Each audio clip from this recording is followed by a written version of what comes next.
right, guys. Welcome everybody to episode number 8 of the Ghost Squawk Experience with a very special guest tonight, Cash Money, Ka-Shing Li. Hello, Man, everybody. How are you doing? oh fucking, this is everybody's gotta be fucking great Welcome, when Cash Cash. is here. Just a Welcome, little quick intro on Cash. So Cash is a mortgage broker with Planipret agency. He's one of the members of the most productive teams in Quebec and Canada. Cash is an active real estate investor and a trader with expertise and knowledge and skill. This basically allows him to give his clients the right balance between understanding what's going on in financial markets and using that information to help them leverage their skills in real estate investing. So Cash is always helping clients find their dream homes, growing client real estate portfolio, and doing advanced structuring for liabilities management plus asset growing. His partnerships with various retail banks, alternative banks, and private lenders gives him an enormous edge in finding the suitable clients or finding the suitable products for his clients. So currently, Cash is offering services in purchasing, refinancing, and renewal of mortgage business. We can find more information about Ka-Shing's website in the description box. You just check that below. So yeah, fuck. Welcome, man. Whoa, that couldn't be more precise, man. Amazing. Anyways, fuck, let's what do you guys bring for Cash to drink today? Let's start off with a cheers. All right, cheers, guys. Welcome, Cash. What are you drinking? What are you drinking, Danny? All right, so I remember many a time when I went to go drinking with you, Cash, and I remember the type of beers we used to drink, so I got one just specially for you. I hope one day you can come and visit me in Tampa and taste it. It's called Sweet Baby Jesus. It's a chocolate peanut butter porter, and it's absolutely delicious. It just, from drinking with you, it just seems like something you'd like. So cheers, buddy. Hope you enjoy it. Oh, amazing. Oh. Cash, what are you drinking, man?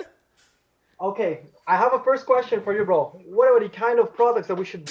Ah, damn, man. Shit. So what are you drinking, man? You got a drink? The drink is called, man, the Gold Bar Premium Blend. Oh, it's shit. Yeah, it's a blended whiskey. Blended whiskey. Wow, All that right. sounds amazing. Nice. Gold Bar whiskey. Nice. Chase, you drinking anything, Chase? You going sober today?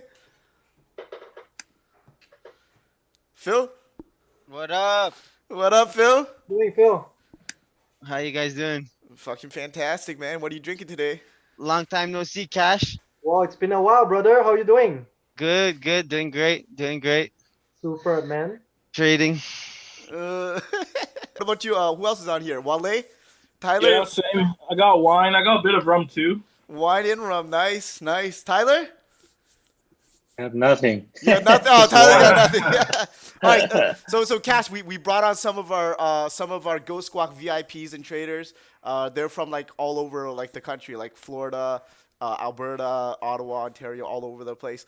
But they're gonna have some interesting questions for you as we go along. But first, man, I'm gonna pour myself out a drink. I brought you fucking some cognac, cause Thank you, bro. Cash is One of my fucking no favorite frills, drinks, no frills. No, Straight to the point, hard. That's it. Number one. All right, man. Yo, fucking cheers, everybody. Cheers, guys. Cheers, guys. Cheers. Is So what have you been up to these past 2 years, Cash? It's been about 2-3 years since I've seen you. Yeah, so let's have a little update about where I've been, what I've been doing. So in the financial market, in the financial field for already 5 years. When I still remember when I got into financial field and working as a financial advisor on the 3 first years. That's when we met with Chien. At first, he was my teacher, right, at the old school. So we learned about all the way how to trade, how the markets work exactly, how to be able to invest on the right product, on the right. Oh, come on, man. Show me some love, too. Like, I was there, too. And last 2 years, so after I finished the class and we've learned more, there's more and more on my side, my clientele, my network. There's more people that were interested into investing in real estate. That's when I started to realize I wanted to have to change concentration. So I went to get my license, and from there I've been continuing to trade, but most importantly with money I make. So I invest in real estate. I help my clients do it, and I help my clients manage liabilities and asset growth. Fuck, that's fucking amazing, man. Thank you, thank you. So so how are things going for you now that because like the coronavirus pretty much shut down everything, right? Yeah, I think this is a very good point to talk because the coronavirus thing is very particular, right? It started first more in Asian countries, and over here it really started at the end of February. Now, did the coronavirus affect the price? How did it change in terms of, let's say, rate investment side? I can share a little bit of my own thought, plus all the experts analysis and conferences we've been. So we'll be able to mix a little bit of these informations together to have a better understanding for everyone. So pretty much on March 4th, what we know is the Bank of Canada, they dropped their rate by 0.50%. Then on March 7th, few days later, they have an emergency drop rate again. Yeah. Around 3 weeks ago, there's another 0.50. So that means it really brought the all the interest rate 1.50% less. So to who exactly it profits this drop in rate? To be more precise, it profited for clients that already have a mortgage in variable rates. So everyone that has a variable rates, they were around at 2.95, 3%. It's all dropped to 1.50 now. Well, wait a minute, wait a minute. At that time, the prior to rates staying steady, rates were in Canada, they were going up slowly, right?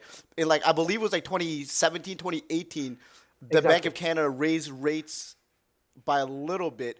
But if you've been following the economy, you would have known there was no way they could have raised rates anymore. So who would go for a fixed mortgage during that So, time? During that so period from like 2018 to like 2019, 2020 up until now. Who's in a fixed mortgage? pretty much everyone. Well, fixed mortgage. One of the things we have to understand is not everyone has a good appetite for risk. So some of my clients, they prefer going on a fixed rate for not having to think about if the market is going up or down. So their budgets is already fixed, and for the whole 5 year terms, for their terms, I mean, it will not be subject for rate hike or Right. rate cut. So their budget will always remain the same, and they will not have any problems thinking about budgeting. For those that understands how the product works, and they Yeah. take a variable rates, so they understand that if ever rates cannot go higher, and it's only a matter of time that if ever shit hits the fans and rates are coming down, and they could profit from that, they will take the variable rate. But on a more technical perspective, one important things we have to know. This applies to any banks. No, So it's my friend. for people that has variable rate, whenever the clients needs to break their mortgages, when we're talking about breaking mortgages, is whenever they want to refinance, they want to sell the house, they want to do any changes to it before the term ends, there's a penalty that has to be paid. Right. Penalty is lower on variable rates compared to the fixed one. So this is one of the biggest differences. So those that, for example, they're planning to maybe break that contract, they will go on a variable rate right away because they're going to save. And those that are are willing to take the risk for it, now they're really taking advantage of the market. They're really taking advantage of the rate drop that it occurred. But I don't understand, man. Everybody in Canada is like fucking like they're using their house as a piggy bank. Everybody's leveraged to the teeth. So pretty much everybody's fucking taking risk. Well, what happened? Let's talk about 2018, 2019 as you've asked. This is we're gonna have a better understanding and picture of it. Okay. So there were many rate hikes in 2018 and then two more in 2019. So Right. what we know is that when the rate hiked, so finally you have the variable rate that the percentage they're giving a variable rate was higher than the fixed one. Right. So for those that doesn't have any changes on their mortgages, they're not thinking about selling. They're gonna stay for the same. They don't want to take the risk, or they don't want to ride the wave and wait until it drops. They took the fixed one. What happened now is after the coronavirus came and the market dropped, now our variable rate went Yeah. under the fixed rate that we have. Yeah. Yeah. Yeah. So everybody who's on a variable just fucking like. Yeah, they killed it. But even Yeah, they just killed it. They went from 295. I was giving 2.95%, 3.20% variable only at the beginning of the year. So Yeah. January, February, that's where it was. And now we're talking about, for those that has those rates, we're talking about 145, 165. That's where they were now. God damn. Yeah. Nice, Cash. But there's one other thing that is very important to know. So what happens to people that is getting rates now? Are the rates at 165, 2.20? Where are they? So here's what happened at the beginning of the month of March. So we knew that rates came down. It came down until the mid-April. At the beginning, the retail banks were still adhering. So they were still following what the Bank of Canada were doing. So they were giving out rates. It was possible to get 165, under 2%. It was really possible. Now think about it. Banks are companies too. If in their book they were having an estimation, if they were projecting to make, for example, 300 millions in rates profit, all of a sudden with that rate cut, they're making 150 million. They're going to be out balanced in their book too. So what happened is, with that sudden drop, they adhere at the beginning, and then they adjusted little by little. They adjusted so that they could make and project a profit of, let's say, 225 million, 250, and that's where we're at now. Pretty much all the banks adjusted their rate. So we came from a range of, let's say, 3.2%, 2.95 to 165, 145, and they jack it right up to 225 now. This is where the market is. And one important thing is, numbers that I use about the 300 million profits is only a fictive. It's not the right numbers used, but it's for everyone to understand the mechanism of what is happening on the market. So people should expect, if they go to a bank for a fixed rate, for a variable rate, it's going to range between 220, 245. And we missed out for the bottom, man. The bottom was 165, 150. Wow. Bro.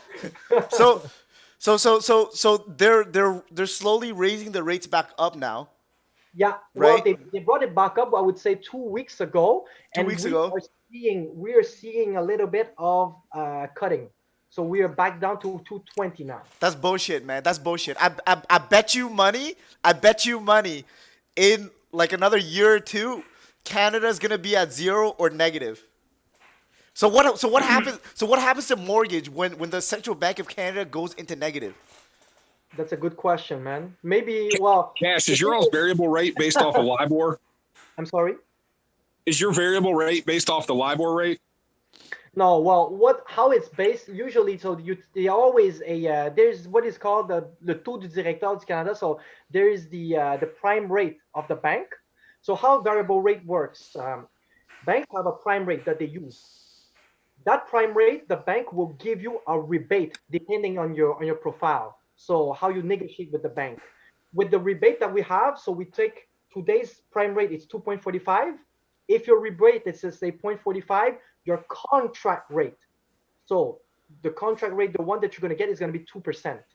And what you're saving in your term is always your rebate. So let's get a more clear example. Today's prime rate is 2.745. The bank is giving my client 45 basis points, 0.45 rebate. His contract is 2%. Now, if the Bank of Canada hikes for 0.50 and it brings the prime rate to 2.95, the client now on his contract will have 2.50. I was just curious. I've actually got my mortgage license in the States, and I was just curious how it worked in Canada. Oh, okay, wow, that's very great. Did you start? Have you started? Yeah, I was in the business for quite a while, some years ago. Nice, and nice. Some of the crazy things that I saw go on, I didn't really agree with. But they've taken a lot of that stuff out of the market now. Are you all allowed to build pips into your rates there?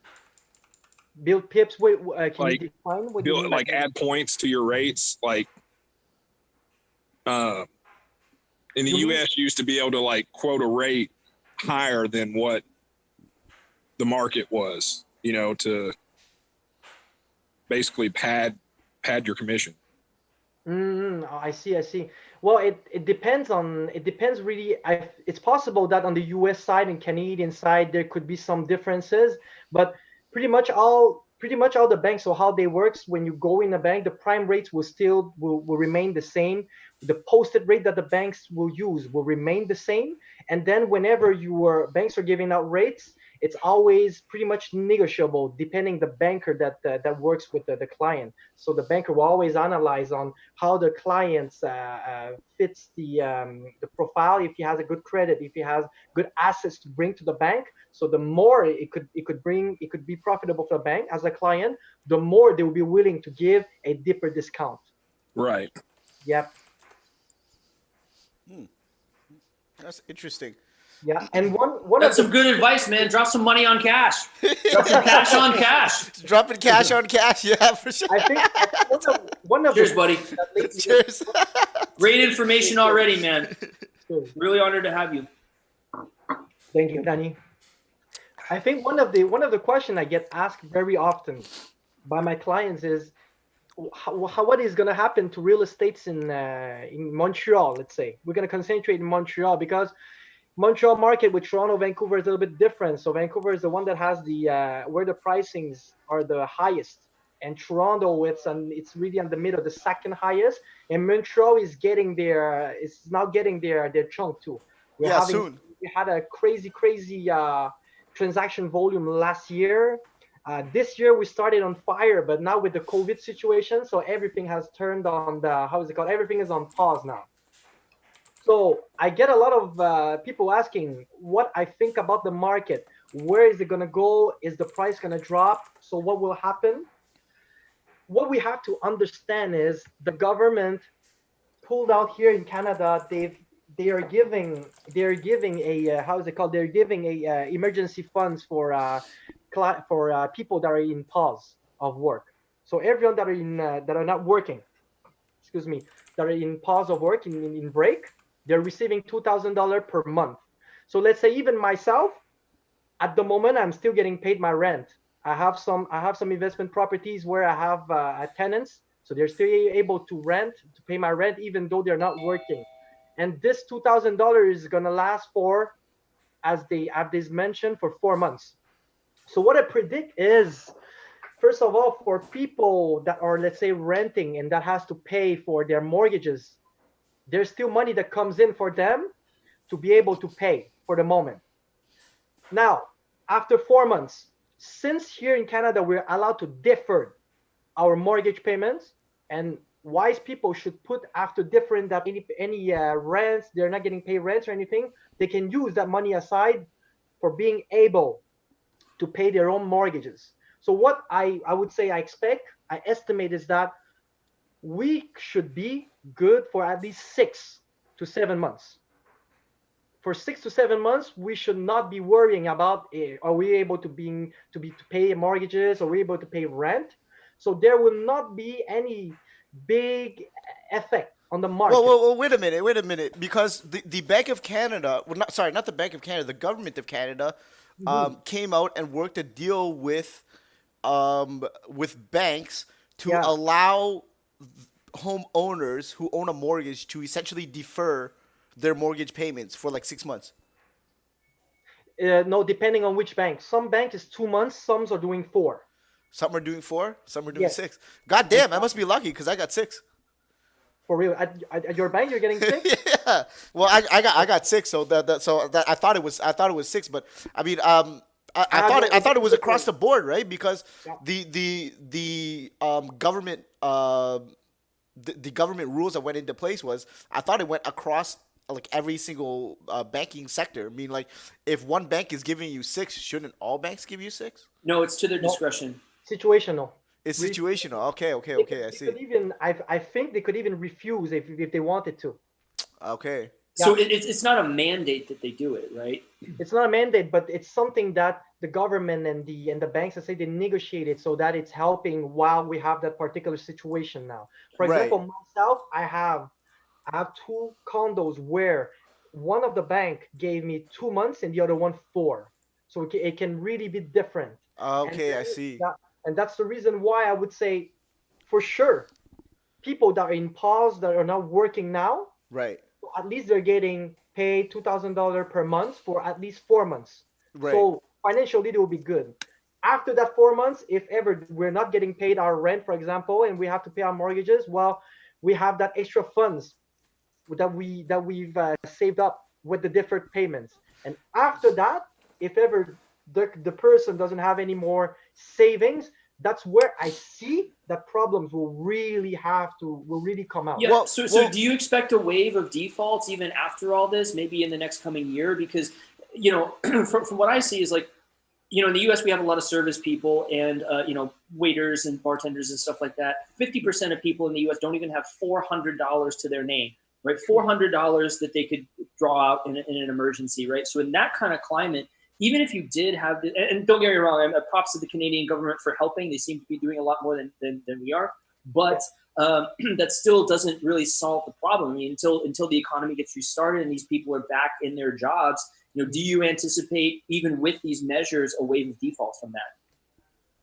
Well, we're still in the too short term to be able to say if we're going to see defaults. Because at the moment, from what I see from my surrounding, let's say people are paying, people are able to pay. Since payments are deferred, since people can pay rents with let's say what the government is paying now, so we are not seeing problem. It's still too short term. It really lasted from the beginning till now only 2 months right now. So it's really too short to be able to say, well, it's really getting worse on that part or not. Mm. One thing for sure is if this thing drags over, let's say 6 to 8 months, like what I've just estimated, so people are not able to pay their rent, pay their mortgages, that's where you're going to see people starting, okay, I cannot afford it anymore, I have to sell. Then we're going to have the domino effect where you're going to have one seller, two seller, three seller. You're going to see those properties going to pop out on the market. And when there's going to be too much offer, we know it, there's not going to be enough demand, price is going to drop. But if ever the COVID thing is been taken in a well manner, and we're getting less and less cases, they found a cure or something before, I would say that 6 to 8 month timeline, it will not affect the market. Especially, one very important point is the market today has no drop at all. I'm talking about the housing prices now. There's no drop. Wow. There's less offers. This is what's happening on the market. There's less offers. People are not willing to let people visit, and they just changed the law last week. So the law now, it's permitted for some people under very specific conditions to do visits and to put in offers. But the whole market hasn't been started yet. So some people are not even willing to sell their properties because they don't want people to visit. They don't want to get how's it called, someone in contact with COVID or something. They don't want to take the risk. So Right. we have now less products on the market, but people that wants to buy, they still want to buy. And then in Quebec here, there's something very special. On July 1st, we have what is called the moving date. So people that finishes their leases, they're looking for a property now if they want to move. Yeah. So at the moment, this is a very important point to know is housing market in Montreal, the pricing haven't dropped yet. So I touch wood, it's good for me. But for some people that want to Cheers to that. for some people that wants to get in the market, I mean, patience. It's like trading. So you're being There you go. It's like trading. That advice is fire. Drop some fire on Cash. That's some fucking solid fucking advice there. It's true. It's true, right? It's all about patience. And if you do this right, you have your right experts on your side. You have the right real estate broker on your side. I can do your mortgages too, so it's gonna be ready. Yeah. It's only a question of when to. Cash is a one-stop shop. If you're in Montreal, you want a mortgage, come see this guy. Yeah, man, he's the best fucking mortgage broker in fucking town, man. He'll hook you up. This guy knows everything. So, man, okay, I gotta ask you. So, right now, people who have money realize that there's opportunities in the market. I think the only issue now is that you're playing the COVID trade, even if you're in the real estate market, right? Because if this thing finishes in like the next 2-3 months, then the fucking opportunity is gonna be crazy because people are just gonna jump right back into the market and start buying. Yeah. Like you said, there's no drop in the market, and with rates the way they are, the rates are gonna stay lower for longer. They're not going back up anytime soon. So people who have cash aside, no, no pun intended there. A mortgage broker named Cash. That's awesome. If anybody that's got cash, they will be fucking ready, right? So you're basically playing the COVID trade. So if this thing doesn't bounce, and let's say we get like wave 2, wave 3, and it drags on for like another year or so, right? Yeah. Do you think the market is still going to stay at the current rates? Like right now in Montreal is a special case because prices have not dropped, and we haven't experienced the same real estate issues over in like Vancouver or Toronto. But if things were to continue in this state, do you think the steady home prices here will continue, or you think they're actually going to pull back? So first of all, from what I remember, let's talk a little bit about rate perspective and let's say price perspective. If there's really, let's say, people goes back to work next week, as what we have seen on the what the government is preparing to do, they're preparing to allow people to go back to work on May 5th and 11th May, May 5th and May 11th. If this is what is the plan, so we're gonna see sooner or later if there's gonna be like a second wave. What I see, if there's a second wave of, let's say, people a lockdown, people have to go back home because the COVID cases is really going up and up, then for sure the economy is not gonna do any good to the economy. Right. And as I've learned with you, Chen, the Bank of Canada has two mandates. They have to manage inflation with unemployment. That's how they're gonna measure if they should rate hike or not. Yeah. So for sure, if ever unemployment gets even, the percentage gets higher in the inflation, the economy is not doing great, for sure the rate is going to drop more. Well, did you fucking see those employment numbers from last month? Like, Tell us more about it. bro, you're gonna fucking laugh when you see these numbers. I have been quite surprised that the numbers that came up for the US side was was record. Was a whole record, but the market didn't go down, but well, it was expected. Yeah, it was expected, and it's also anticipated that the Fed is going to do whatever they need to do to keep the economy afloat. Yeah. So I think it might be one of these cases where bad numbers are good for stocks. It's all about the expectations and understanding what the Fed's going to do. Yeah, the bond market's been pricing that in too. Yeah, it's all in expectations. I mean, like it was widely expected already, so it wasn't a surprise, and the market already adjusted for that negative effect before the numbers even came. Mm-hmm. Let me see if I can find these numbers here from I'm following Canada. you. Yeah. So did you hear that we're getting a new Bank of Canada governor, Macklem, Tiff Macklem. Okay. Right, and he came out with some comments on last Friday night, that were quite negative for the outlook of Bank of Canada policies, which basically drive the Canadian dollar weaker. Okay, so here I found it. So it basically drove the Canadian dollar a lot weaker because he basically came out and said that negative interest rates were on the table, basically. The hell? Whoa. That would be crazy, man. Yeah. So you have a new guy coming in. Right, so you have a new guy coming in, and the new guy was like, "Yeah, he's going full cash carry on them." Yeah, he's like negative rates. Yeah, that's on the table. He's like negative rates. He's like, yeah, we'll do that. And then the fucking Canadian dollar just fucking lost its shit, and it bounced it off like a key support level at like 138, and then we're back to like 140, 142 very soon. So in a very short period of time. Okay, this is what I wanted to show you here. Take a look at this, okay? This is going as far back as 1980. Look at this chart. You see this chart on my screen? This is unemployment numbers. So you can see in Canada, even in 2009, the most we lost in like 1 month was like this much. Look here. You look at this, you're like, yo, something's wrong. Yeah, it's the big dildo on the.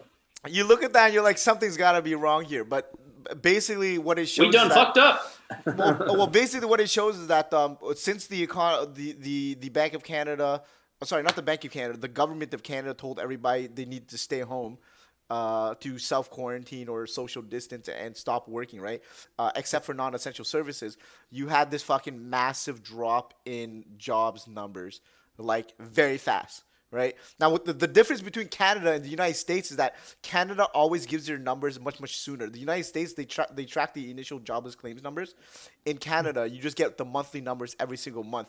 And so when these numbers came out, it showed that over 1 million people lost their jobs or were forced to stay home in like a matter of like 2-3 weeks, right? And if you take a look at Canada, a place that's like only like 33 million people, and the labor force has maybe like roughly about 20 million people in the labor force, and so you effectively lost like 1 million jobs right off the bat like that. You know, that's fucking big, right? And it just goes to show how I think comparatively, it's actually worse than the U.S. yeah. No, yeah. Comparatively, it's Per capita? per capita, it's fucking much worse than the U.S. Yeah, So and not only that, but you guys also have to factor in the oil shit on top of that. Yeah, it's a double whammy, right? So Alberta's fucked. yeah, and Alberta, like they're fucking selling, they're giving oil away in Alberta, like the barrels of oil. You just bring a truck over there and you get free oil, right? I mean, the Canadian Select, which is What? the Canadian Select, which is the crude oil pricing over in Alberta, Western Canadian Select, I believe. It was going at like -$4 at one point. Right, so like the crude oil, which is the most dirtiest oil of all oil in the world, and also Well, it's unrefined. and also one of the hardest types of oil to refine into the final product that you put in your car. right? Fracking. Well, tar sands is it's up there as well. But anyway, my point being is that it's extremely costly. Just to break even, is extremely costly. Like you need like West Texas intermediate oil prices to be trading at like $50-$60 a barrel. Yeah, it's the same in U.S. There are certain oil aspects of the oil industry, like for example, exploration, right, is only going to be profitable if prices are going to warrant that. Fracking is another one, like Phil said.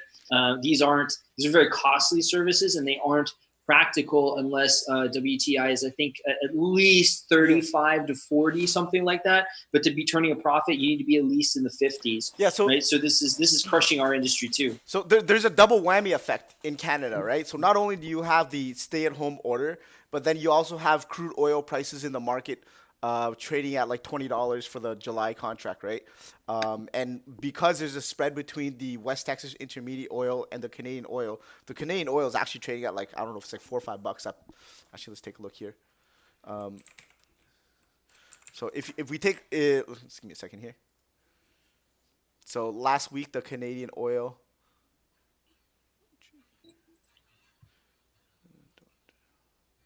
Canadian crude oil right here was trading at $14. This is the one that we want, Western Canadian Select. So it's trading at about $15, right? So it rebounded a little bit, but that's nowhere near the market price needed to help sustain profitability for a lot of these oil companies, right? So fucking Alberta is getting hit hard. Industries in Canada are getting hit hard, right?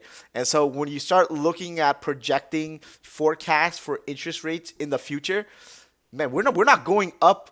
I would say fucking give us like 5 years before we even start thinking about going up. No, I've long said that the Canadian dollar is garbage, and I think right now this is really just going to send it to down the toilet. Yeah, man. When you talked about hard asset earlier, right? Man, get toilet paper, man. That's fucking better hard asset than Canadian dollars.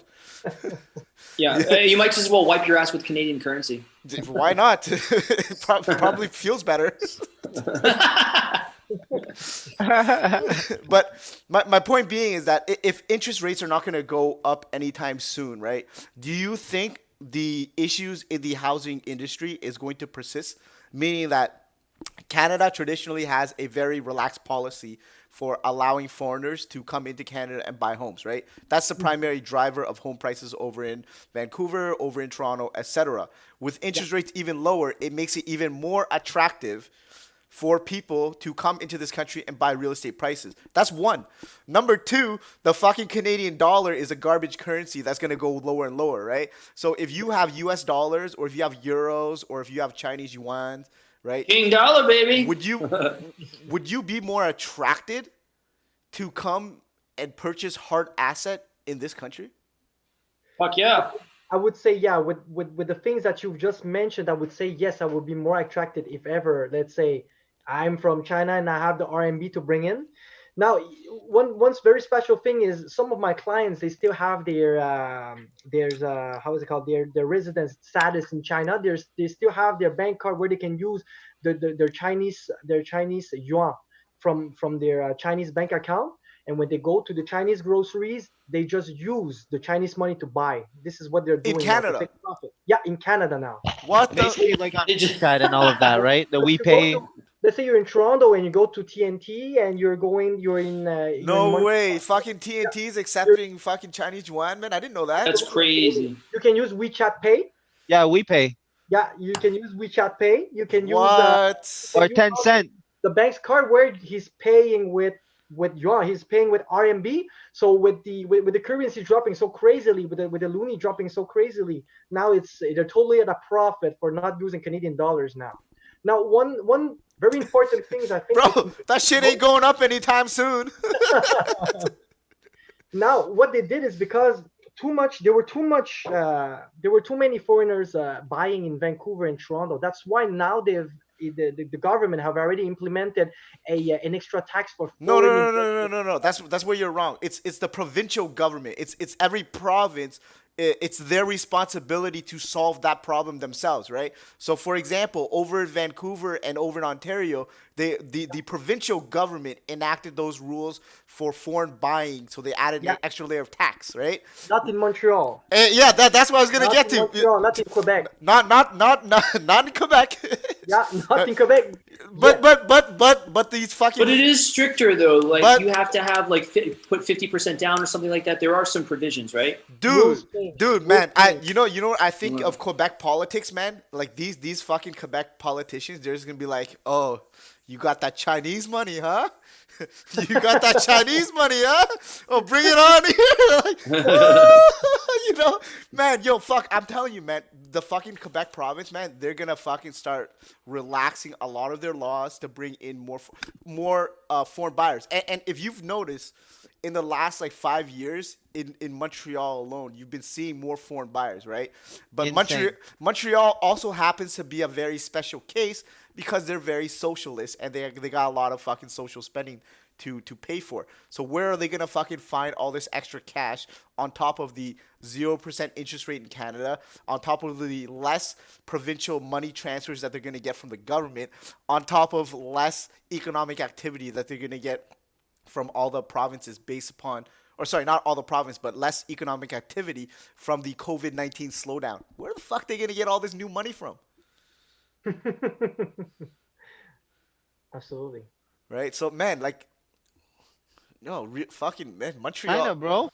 Well, I mean, they one of the biggest issues in Canada in the past was that they had what was called the Immigrant Investors Program, right?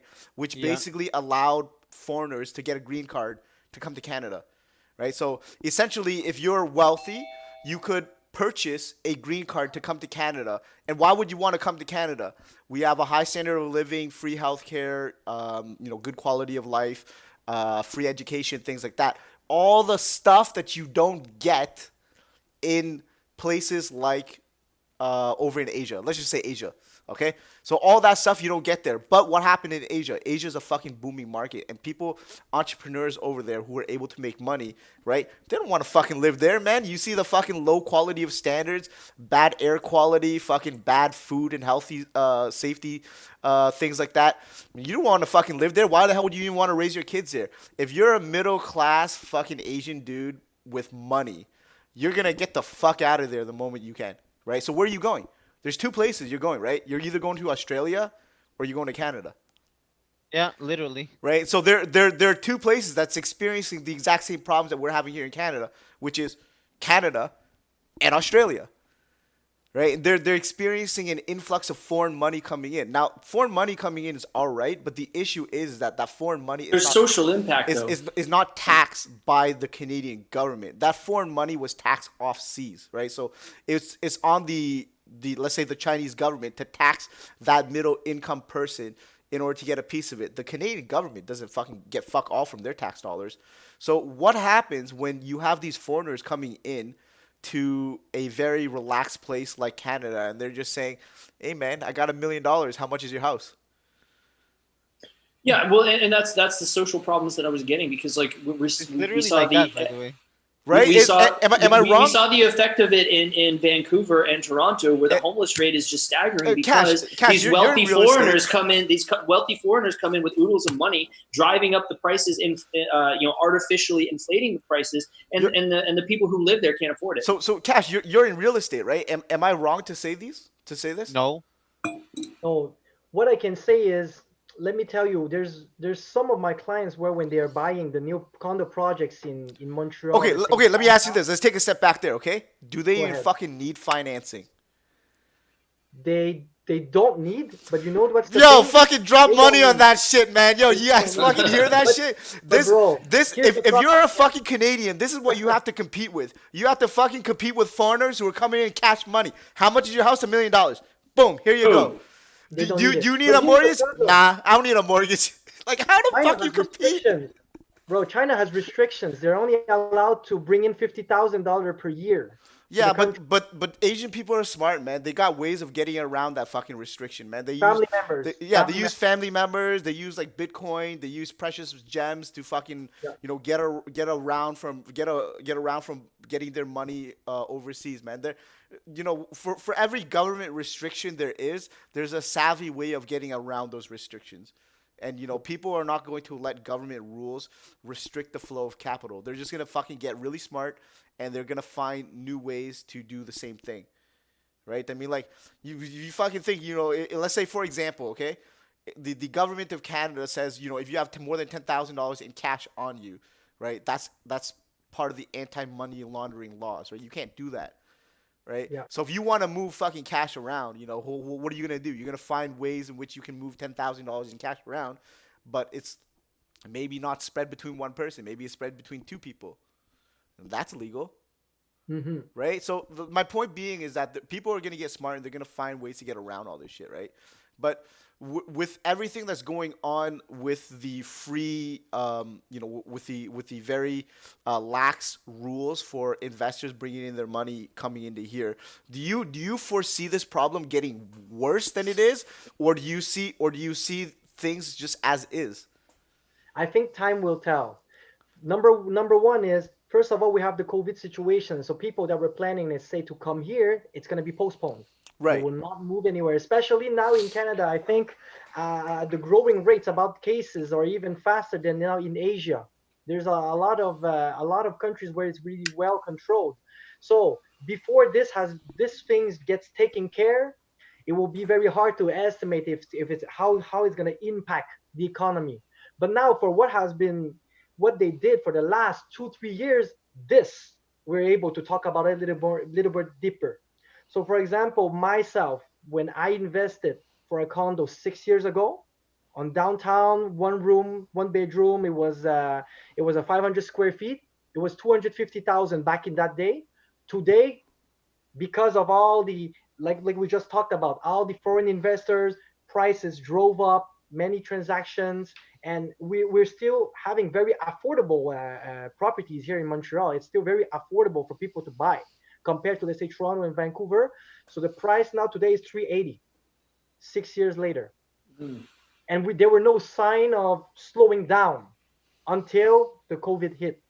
So if ever COVID wasn't here, for sure it was claiming. Now we are having, everything is on pause, it's postponed.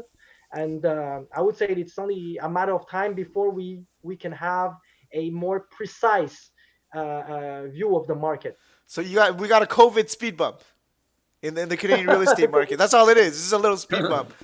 Yeah. We need another beer. I honestly don't think anything is gonna stop the fucking Canadian real estate market unless we get some real federal changes that comes in to stop foreign buying. But I doubt it. I doubt that would happen, because if you understand Canadian politics and Canadian economics, we've basically been growing through foreign direct investment. That's the Meaning, only way. meaning that Canada has only been growing because of foreigners coming in and bringing in new money, Since right? 1970s, bro. And Easy. driving it into the markets. And in addition to driving money into the markets to help things grow, the worst part is for Canadians is that real wages is not growing up, right? Like let's say for example, if you worked at Tim Hortons like 5 years ago, you've probably made what like 50 cent increase in your wages over the last 5 years. Like that $1 maybe. maybe $1. Okay, well adjust that for inflation. How much did you really make? Nothing. Yeah. They made 15 cents. Point proven, right? So, my point being is that real wages in Canada have not grown. So people who work like a fucking 9 to 5 job, they're not fucking any better off than they were 5 years ago, right? You may have gotten a fucking salary raise, but yeah, at the same time, your fucking Big Mac costs more, right? Absolutely. Yeah, and especially with the massive amounts of inflows from the central Right. banks, And- there's only a matter of time before we're going to And- see some, maybe not hyperinflation, but definitely have an effect. And the crazy thing here that ties back to the real estate market is that if you look at economic numbers, right, of all the G12 nations, right, in Canada, we have the highest debt to GDP ratio of any of these countries, right? So that means that Canadians are the most indebted people in the world, right? And That's correct. Number one. right? And why are Canadians really indebted, right? And I think they're really indebted because of that whole mentality of trying to keep up with spending, trying to grow spending. And how are people growing spending? They're growing spending through owning assets like real estate, because real estate is literally the only asset class that's experiencing inflation or experiencing a price rise year over year, right? Every year, like you pointed out with your condo, your real estate price goes up and up and up a little bit more, right? And if your real estate price goes up and up a little bit more and your job is not paying you more, how are you fucking spending more? You're spending more because the fucking banks allow you to borrow against your house. And your house is the only thing that's going up in value because your job ain't fucking going up in value. Your salary ain't going up in value, right? And so that's what leads to this conundrum where Canadians are the most indebted people in the world, and they're so fucking tied to their homes because their homes is the only thing that's going up. Their job's not going up. Like, you're not making any more money for working out of fucking Tim Hortons. You're still making the fucking same amount of money. It's because your real estate prices is going up. You can borrow against your real estate house to fucking finance whatever you want, baby. You want another house? Let's fucking refinance that bitch. Yeah, so I mean, we saw something similar happen in 2008. Cash, do you see another bubble forming like that? Not in a short time. Not in a short Okay. time. I would say with all the analysis that Chen just gave, he's totally right that it's only a matter of time before it's going to pick up again and it's going to fly like crazy. But for the period that it's happening now, since we don't know how long it's going to last, so here's what I think the scenarios are going to be. Scenarios number one, I would say, if ever COVID it drags for a longer term, price is going to drop, and it's going to be a matter of time whenever things get back to normal, and prices will continue to go up from there. If ever COVID doesn't drag, and we're keeping the prices stable now until the people is more confident about the market, then they will bring in the money. This is these are the situation, the two scenarios that I think that would happen. But will the prices drop like crazy? I would say no. I don't think so. I don't think so either. I don't think so. I think the moment the price drops, man, you're gonna get like fucking real Canadians. Like what I mean by real Canadians, I mean like if you fucking went to kindergarten here, right? And you fucking lived here your whole life, like that's like a real Canadian, right? Yeah. Those are the people who got fucking shut out of the market. Because those are the people who grew up in this country, paid taxes their whole life, went to school, went to university, finished, got a job. People in my age group who are now fucking making like maybe like $40,000, $50,000 a year and can't get a fucking mortgage because the average housing price in like Toronto is like $600,000. You know, average price in Vancouver is like fucking $800,000, and you need like fucking 5%, 10% down. Like, where the fuck you gonna save that kind of money to put a down payment on a house like that if you're fucking an average Canadian making an average salary? You're not gonna be able to compete with the fucking Asian dude who's fucking coming from Shanghai and be like, I got $1 million cash. No mortgage needed. Like, how the fuck you compete in that market? You can't. Cannot, cannot. And That's you're absolutely that's right. why. Yeah, you're That's absolutely right. I just came back from Toronto, like, well, before the COVID, I went to visit one of my friends in January. So when I talked with him, even himself, he told me he was planning to buy another house over there. Houses in average are 1.2 million, and his salary is around 70K. I was asking him, how in the world are you going to get enough money to buy that for 1.2 million? I mean, with 70,000 that you're making, you can have a loan of an average of 4 to 4.5 times your income before tax. So 70, you multiply it by 4. The loan that he's able to get is 280,000. His wife is making around the same thing, so he can have a loan of 560, and he wants to buy the 1.2 million. I was asking him, how are you going to make it? Do you already have 700,000 saved?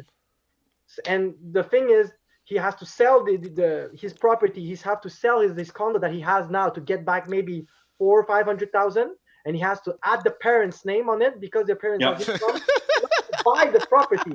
So it's fucked up like crazy. Bro, it's That's nuts, bro. it's so fucked up, man. Yo, I swear to God, the Canadian real estate market, man, it's not gonna happen now. It's probably not gonna happen like 5 years from now. But what happened in 2008, 2009 is gonna fucking happen in Canada, man. It's gonna happen in Canada, man. I swear to God, it's gonna Well, happen. as we already noted, Canada it's has gonna the happen worst sooner. debt problems in the developed world, right? So there's only a matter of time before that unravels. It's yeah, man. That's why, man. It just fucking blows my mind. Like fucking, like you can't fight the central banks, right? Like you can't fight them because if they want to fucking keep the status quo and keep things just rolling along as long as they want to, they're just gonna keep fucking doing it, right? And you can't fight against them thinking that, oh, we can't go to negative interest rates. Oh, housing prices cannot continue to go crazy like this. It can absolutely fucking keep going crazy. You can see fucking houses in Toronto being like a fucking $1 million for like a fucking 1 bedroom condo before it gets to the point where it's too fucking crazy. Well, no, that's already too crazy, bro. Yeah, but my point is, it can get whatever you think crazy is. It can get to another level of crazy before it actually makes sense. Mm-hmm. I'd say another maybe like 2 or 3 years till it gets too crazy. I'm in the same camp with Cash right here. I don't know what the fuck is gonna happen 2 weeks from now. We're still short term for the moment until this COVID thing gets resolved, and then from there we're gonna see. Like I said, if ever prices dropped, man, get in, get prepared. If it doesn't, then we'll see what happens with the market. Yo, everybody looking at the YOLO! price, like, oh yeah, man. Yeah, But like, there's one good thing. There's one good thing that is good with the real estate. Let's say you're buying a property that you live in it. Even though the price of the property drops, as long as you pay for your mortgages, you're still living there. So it's Yeah. a cost you have to pay for living. So you're Oh. just riding and holding the right. So this brings me up to my next point because I spoke with a friend here in Montreal and he's telling me this because he's a big real estate investor, right? He's telling me the only people who are paying him rent on time are the people on welfare. The people who've got laid off from their work and whatnot, those are the people who are like, I can't pay, I need help. The government's gonna help me. Until they help me, I can't pay you. Mhm. Right. So what happens to the real estate investor, to the owner of the property, in the event that you have a lot of properties, but now you can't cover your rent because your tenant's not paying you?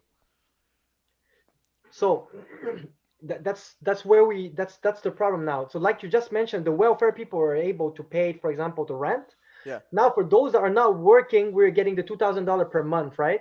So until the $2,000 stops, it's either they go back to work or they lose their job. If they lose their job, there's a chance that they get on unemployment. So maybe we're still getting a chunk of that rent. But whenever they stop, and then we don't get enough money, the investors, I mean, doesn't have money that comes in for them to pay the mortgage, Yeah. where I think things will get fucked up. Right. So This- so do you, but here's the thing. I mean, do you think the government? Because I think the government's gonna come in and save them Because I don't think my friend is the only person. I think every fucking Canadian has been playing the same playbook, right? Like your friend over in Toronto. Everybody who's fucking smart and who knows anything about the real estate market, they just go, oh, the only way I can make more money is to buy more houses and rent it out. So each fucking person has like 4 or 5 properties that they own, right? Like for example, you have multiple properties, right? I have 2 condos. Yeah. Yeah, so you have multiple properties. I know many people who have multiple properties, right? So what happens to these people who have like 4 or 5 properties, who say, okay, now I can't pay mortgages on one of my houses, and I need assistance. So in that case, it's either the government is gonna come in and try to save them through some type of additional, stimulus, or they let these people with fucking 2, 3, 4, 5 houses. They say, hey man, Sorry. Default? it's your fault. You fucking bought 4 or 5 houses in the fucking real estate game because you thought you knew what you were doing in real estate, and now you can't pay your mortgage, so you have to. So these people start having to liquidate Yo. 1 or 2 houses. So Well, in, I mean, in that's that a scenario, component. That's a component of what happened in 2008. So Literally. So Yeah. in that scenario, when you were talking about earlier, fucking, get ready, right? Like fucking be thirsty, get ready. In that scenario, you need fucking cash. Yeah. Well, you need cash and Yeah. you need to be liquid. Double entendre. You need cash on your team and you fucking need cash on hand so that if that's the case, let's say if you're a fucking Drop some money on that. So let's say if you're distressed, right? Let's say if one of your properties is not getting covered and you're a fucking distressed investor now, and you need to liquidate because you have 4 houses and you can only fucking cover mortgage on 2 of them.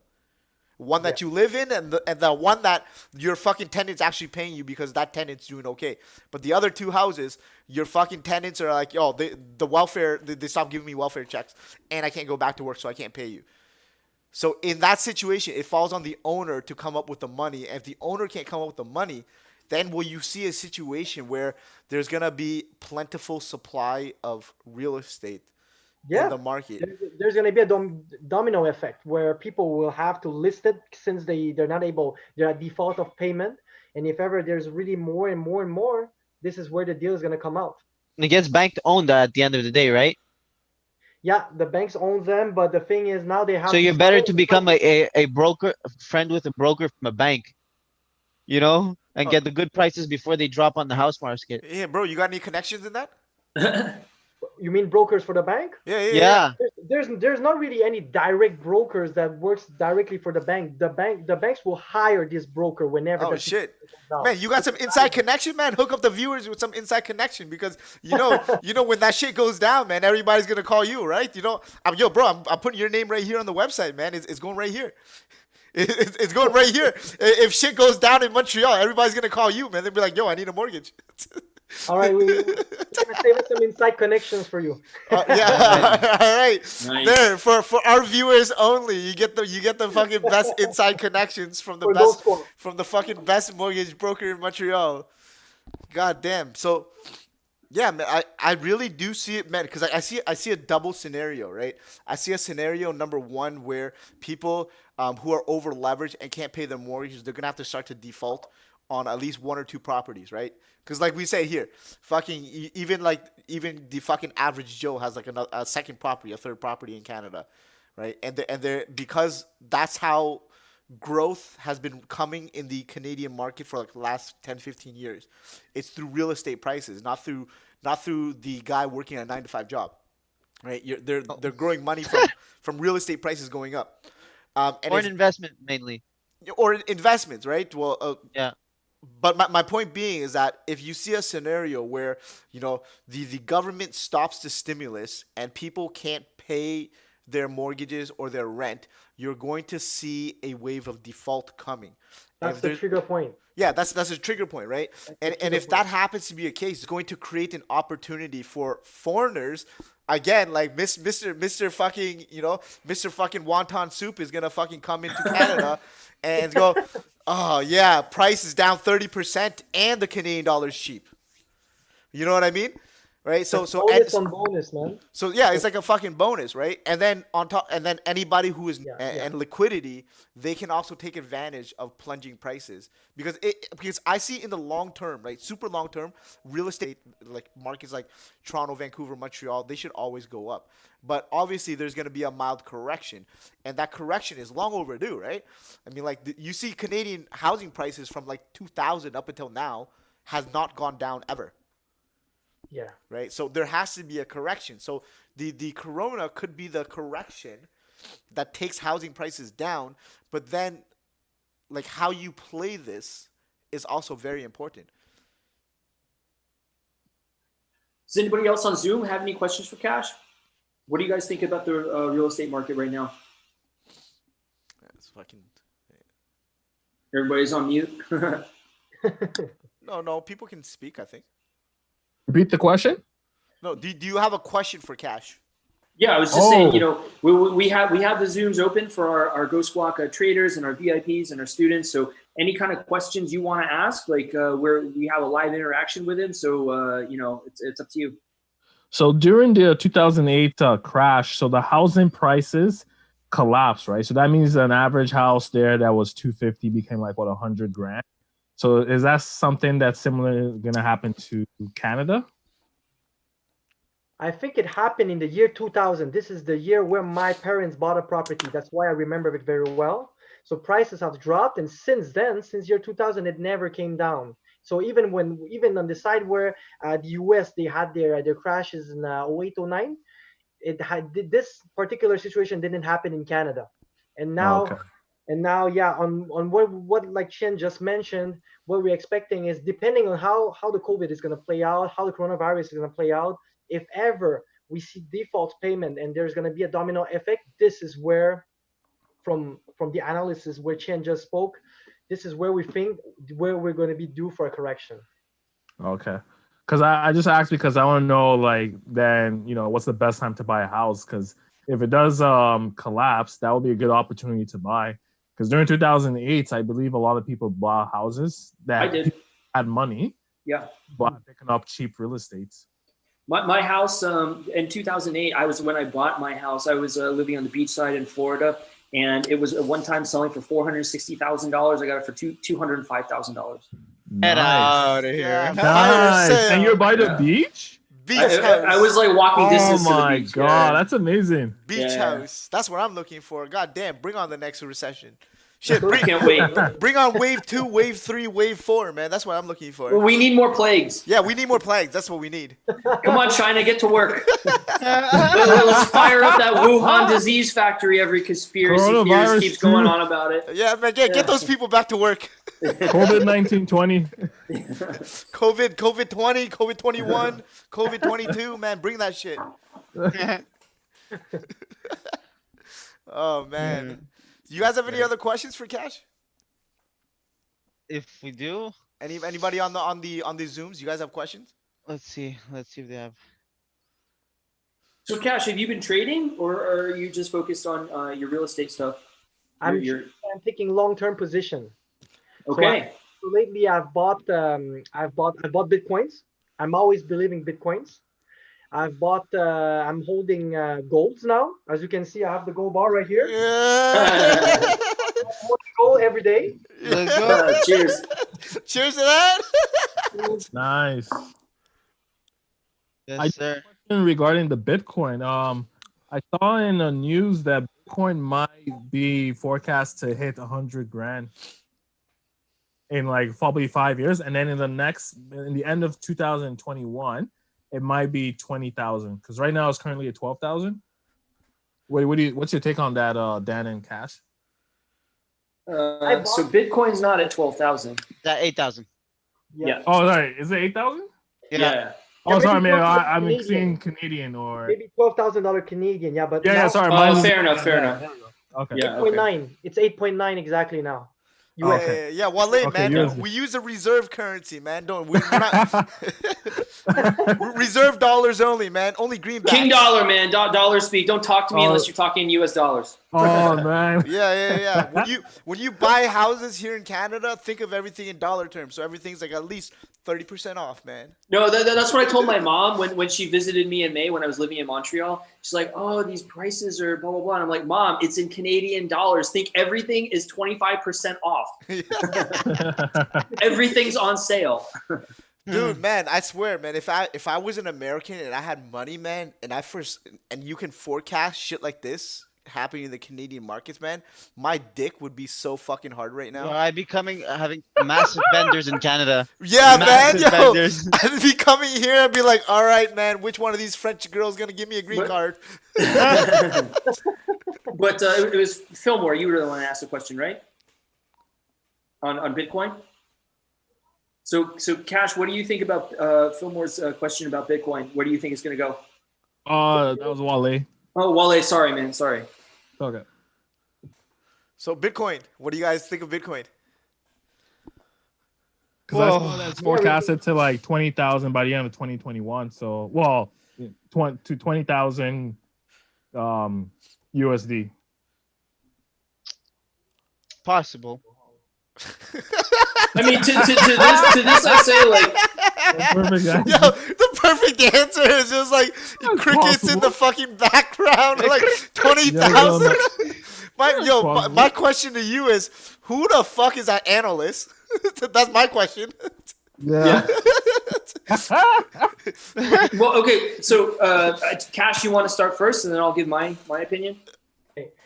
I would say I don't really predict to what price it would go, but what we've seen these last years is, so Bitcoin made its place in the market. So we went on to the futures market. People are really using it more and more. There's other coins that how is it called, that came out because of Bitcoin. So this is not going to disappear anytime. This is not going to happen. And it's only a matter of time that little by little, I think people will start using it more and more, especially now with the currency that we have, like the Canadian, the US dollars. It's only a matter of time that people may be losing a little bit more confidence on that, and they want to transit to, let's say, holding golds or Bitcoins. This is where I would see prices will go back up. Now we know that before it went to, let's say, 20,000, a little bit over 20,000, I think for sure it's going to go up there. But the only things I'm waiting for is I bought when it came down to 6,000, 5,000. So nice. Up, and whenever it reaches back to 20,000, for sure, man, I'm gonna take some profit. For sure, we want to take profit from there. Yeah, but it's that's good advice. For me, it's a long-term hold. That's good advice. Taking profit is good advice. Yeah, the best advice. Yeah, that's a. If you don't take profits, man, your Bitcoin is just fucking ones and zeros sitting in a fucking account somewhere. You remember one of your students where I think they invested on Ripples with at 40K and it went up to 400,000 one time. Oh yeah. He made like $500,000 and then Be long. Yeah. He saw it and he never cashed out, bro. Yeah, what do you mean he never cashed out? No. He kept it. He held it. Now it's never cashed not out. that. Yeah. Wale, oh my god! Never cashed out. I'm taking my money and run. I'm taking Chen's advice. Wale, Always gotta take profits, Take your guys. money and Always run. gotta take Don't leave it profits. there. Always got to take profits. My opinion on Bitcoin is like from basically being involved in this from the start back in 2008. Like I understand it very well. It's a comparatively old technology, so there's a lot better cryptocurrencies out there, especially if you want to use them as currencies. Right? With Bitcoin, there is a delay. There's you have to go through this process with the validations and so forth. Phil, I remember I was playing with the Bitcoin Cash, Ethereum, Litecoin, and we had to wait one time like 20 hours for a Bitcoin transfer to go through, 4 hours for a Bitcoin Cash, 20 minutes for Ethereum, but Litecoin was instantaneous. Yeah, right? Wale, if you see my screen here, Wale, our buddy bought roughly around 20 cents. Oh my god. Rode it all the way up here, was up $500,000, and then rode it all the way back down to 20 cents. So moral of the story, Wale, take profit. Yeah, in addition, that'll cause some serious depression. I don't know about you. I would be depressed for a very long time. Moral of the story, take profit. Always in addition, we have the fact that Bitcoin is a very manipulated market, right? So the price is controlled by a lot of very large wallets. And they just knock the price around. And there's a strength and a weakness to having these community-based currencies, because if you control the majority share, you could do that. We keep telling you guys in the courses to trade liquid assets. Liquid assets are things that, there's a lot of volume going through. There's a lot of transactions. You could get the price that you want, and you don't have to worry about affecting the price of that asset if you dump a bunch of money into it. That is not true with Bitcoin. So there's a list of factors why I don't really see it going, at least for good reasons, to 20,000 anytime soon. Now, that's not to say that they can't fix it, right? But I would invest in Bitcoin, like if it got whacked again, which I'm sure it will, because again, these things are driven by these large wallets. People just jostle the price around. I know I used to do it too, right? It's an over-the-counter market. There's nothing illegal about doing that yet, or at least when I was doing it. I'm not. I don't know if there's Regulations now. I don't think that there's any new legislations now in the literature. I haven't seen any. But the point is, like, look, if you're living in clown world, fuck all, get your fucking and play along too. You know what I mean? So I had my fun with that, and I won't be getting into Bitcoin unless it drops to like 5,000, 3,000, which is it could easily do again. So the thing is, when you invest in these things, you have to be prepared for that. You just see wave after wave of just nonsensical fuckery. All right, and that is a technical term, by the way. So, only invest in Bitcoin if you don't care about that money, right? If you put that money in there and you don't care if you lose it all, then go for it, right? A YOLO. Okay, well, and that's my advice to you on Bitcoin. Here's my take on Bitcoin. It's like any asset out there, like art, watches, cars, stocks. Right? It's only worth what somebody's willing to pay for it, first and foremost. So it's fucking supply-demand mechanism, and it's only worth what fucking the next dude is gonna fucking pay you for it, right? It's a game of musical chairs, right? You want to be the guy that's fucking buying low, and when the music stops playing, you want to dump it to the next guy at a higher price. That's the game. So let me ask you guys. You guys are in our class, right? You see where Bitcoin's at right now. Do you think this is a good time to buy, just with what we taught you thus far? Well, it depends on when you're going to sell. Well, no, it doesn't. That's a good answer. That's a good answer. That's a good answer. But that's longer term. That's like the fucking smart ass kid's answer. It's but he's right. If all your friends jump off a bridge, would you jump too? It depends on if there's water under it. How high is the bridge, and is there water under it? If you want a home for a long time, for a year or two, I think it doesn't matter 5,000, 10,000. I think it's going to go up. I don't know. Based on what I saw from trading that left part of the screen, right? We were saying the same thing when it was like close. Like, luckily, we took profits around 18,000, right? But you saw if we would have bought around 20, just south of 20, and said the same thing you did, we'd be fucked right now, right? So my point is that, look, whether you consider it a good investment or not doesn't fucking matter. Are you going to buy right here at fucking 8,000, where we have resistance from this trend line? We could easily slide down to this traffic area down by like 7,000 or so, 7,300. That I would at least say, okay, fine, six you have is a support. good price. Six is a good price. But we also know that fucker squeezes like crazy. It's the only product I know that squeezes more than oil. Okay. Yeah. This market right now is inflated. You could see it by the volatility and how far it's moved, even on this daily chart, right? So don't get your dick hard too fast and jump into something that you're going to regret later. So if you're long on Bitcoin for a long time, then you can fucking wait. Yo, on the 12th of March, Bitcoin went from 8,000 to 4,000 in one day. Well, that's my point, right? So you don't want to be the asshole holding. You don't want to be the asshole holding an empty sack when it does that shit again, because it's just one fucking wallet that can do that to you. Yeah. Now, does that mean I don't like Bitcoin or I don't think it's a good technology? Not at all. Okay, how you value these things as a social unit, right? This is supposed to be a currency, right? Where we make transfers between people. Okay, so you have to grade it as such. So one of those is the number of users squared. Right, it's a proportionality constant. And right now, I just don't know a lot of people, like it doesn't have the weight in that sense that it did in early 2017 when my cab driver was talking about Bitcoin and the Uber driver and the bartender, and everybody was just talking about it, right?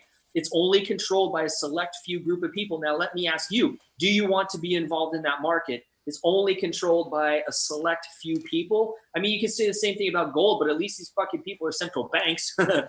Well, Not just some asshole with so a large wallet. You brought up a good point there. So what happens when the fucking cab driver or your fucking hairdresser starts talking about? That's when you're short. That's the retail trader index. Okay, Yeah, guys, right. We're on record as having this retail trader index. So you see all the non specialists talking about a thing.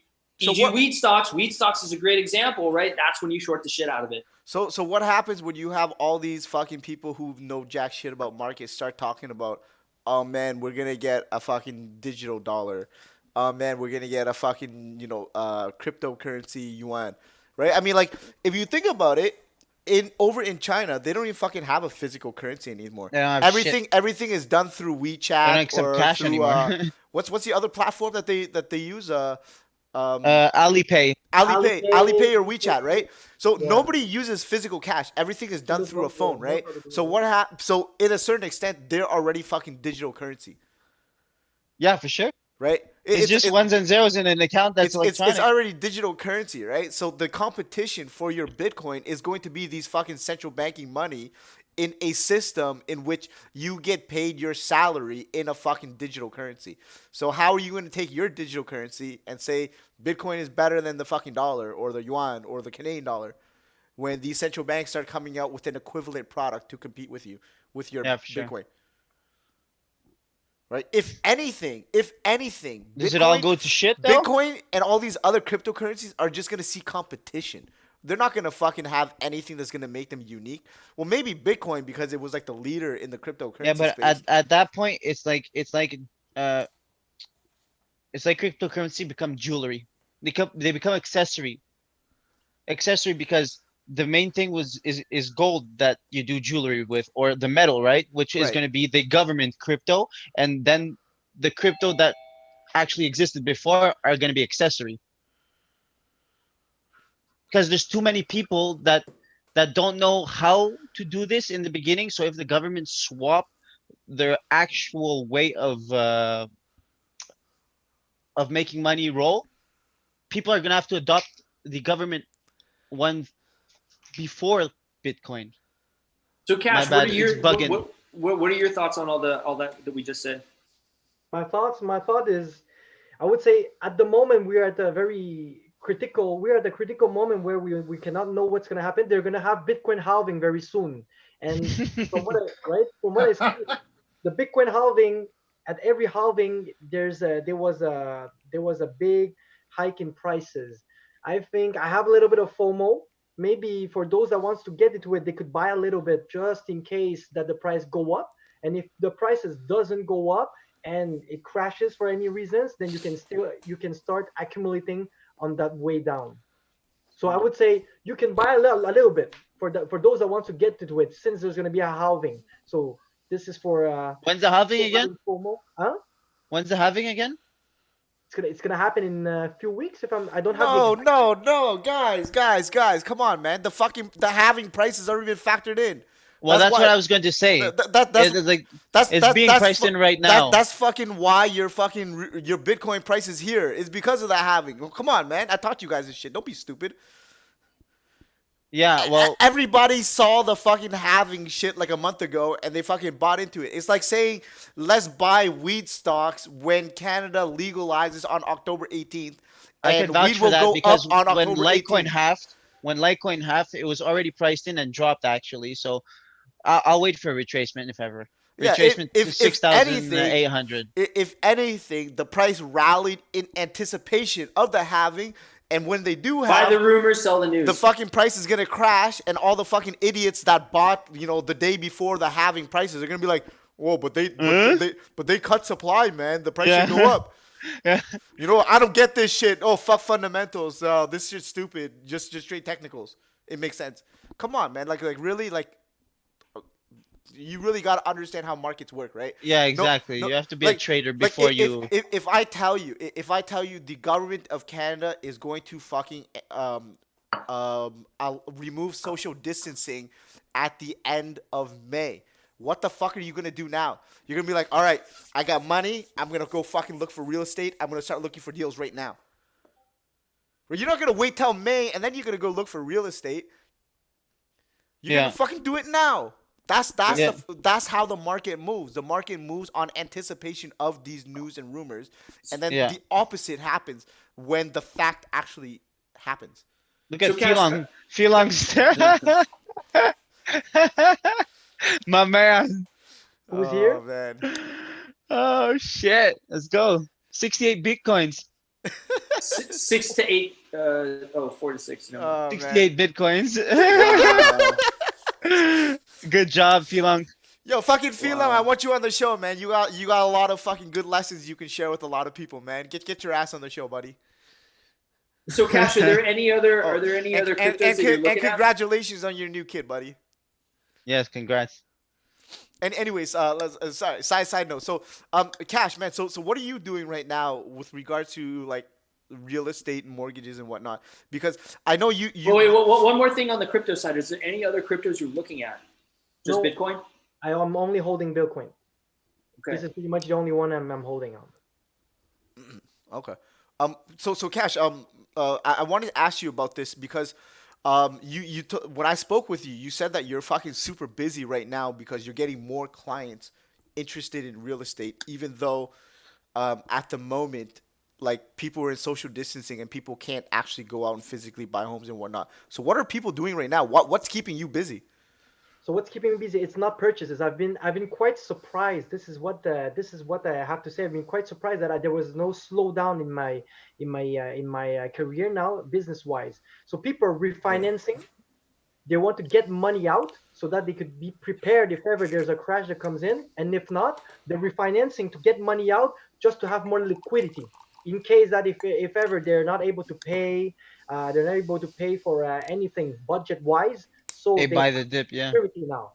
So people, fuck it. So people are refinancing to get access to liquidity, not to be like, once things shift, they're gonna fucking go on a buying spree. Yeah. So there's many. There's, let's say, I would say 3 kinds of clients. I have the ones that refinances because the term is due. Now they want to refinance to get more money out in order to, if ever the market crashes, they're gonna buy.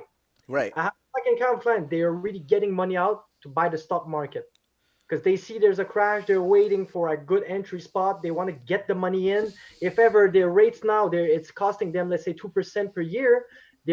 All they need is to have a return investment of more than 2% per year. Exactly. Covered. Hmm.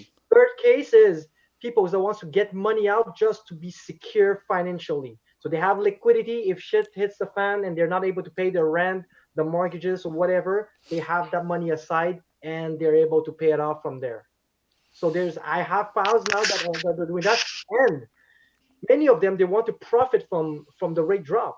Because last year when I was giving mortgages to my clients, they were having fixed rates at 3.2, 3.5. So if ever today they're getting 2.25, even if they Refinancing. even if they break their term and they pay a penalty on that, after 1 You're year, still going to save in the long term. interest saving wise, after 1 year, it's going to pay off their penalty, and second year, third year, they're going to be saving. Okay, but how fast can variable rates climb? Not too fast. You just have to see what's happening now out there. So, Dude, yeah. saying variable rates climbing is like saying, man, is the Bank of Canada gonna raise interest in the next 6 months? Well, so what would your position be? If I wanted to buy a house now, should I get a fixed rate and plan to restructure my loan if the bank cuts significantly later, or just say fuck it, YOLO, let's get a variable rate? I would say always variable rate. Even Really? without the situation Okay. we're having now, even without the COVID here, the thing is, for those that understand the product, how the variable rate works versus the fixed rate, a variable rate is way more flexible. First of all, you can fix your rate anytime. This is one of the good things you can do. Second off, the penalty on the variable rate is always lower. So for example, if ever you're on a variable rate and rate drops, you're able to break it, you pay less in penalty, and you can change for a lower one. So it's basically always better to break it. Depends on Always, which yeah. scenario. more- Exactly. it's more So if you're in a flexible. fixed one and then you go into a variable rate, you better break it. You're gonna save on the interest. And if it goes from variable rate, you change it to fixed rate, you're gonna break it, but you're gonna save on the interest both ways. Yeah. If you play it smart. Fuck, man, that's some solid advice there.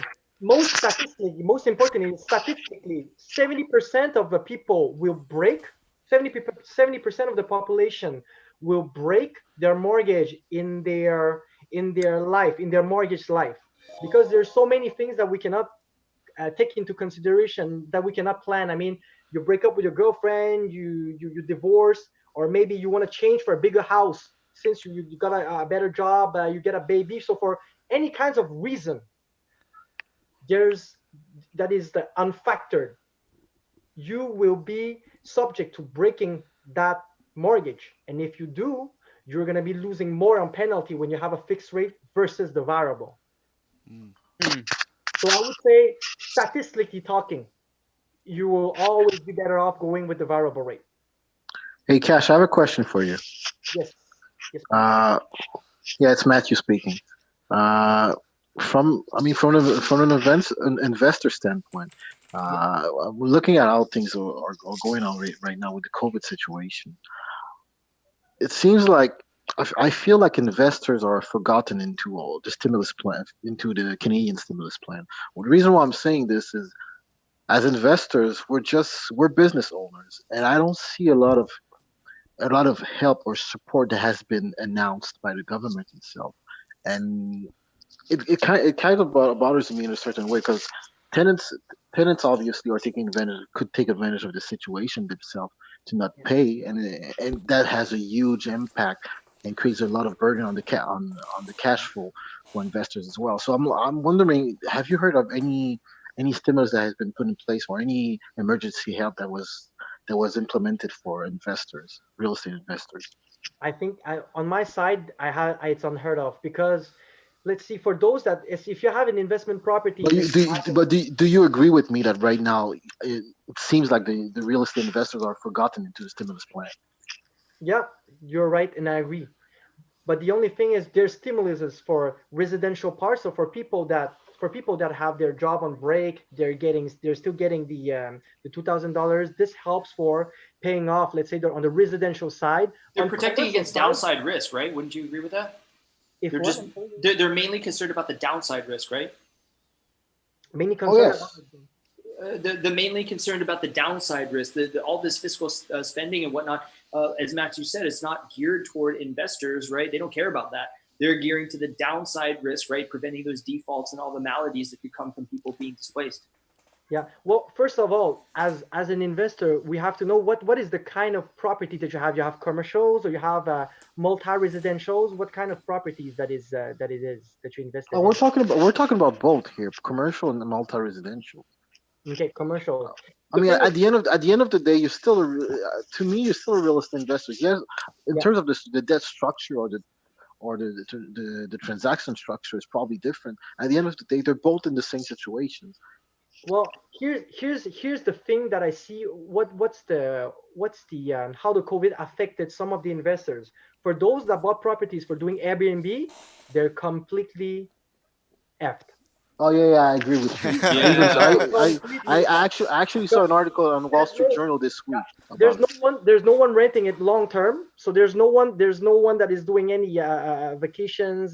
There's no one booking, and they are stuck with paying the mortgages. But for those that have a long term renting, it's not a problem yet, since those people that are renting, like Chen explained, they're on welfare, either they still working, or either they get what the government is paying them now monthly. They're getting the 2,000, so they're still paying. For those that have commercials, so those that has like they have commercial buildings where it's either a mall, or either there's like two or three stores inside that building. Well, for those that has a company now, they're getting a $40,000 loan without interest. So this will help backing up for paying your rent. So I would say the only part that is touched now, real estate wise, is those that are doing Airbnbs.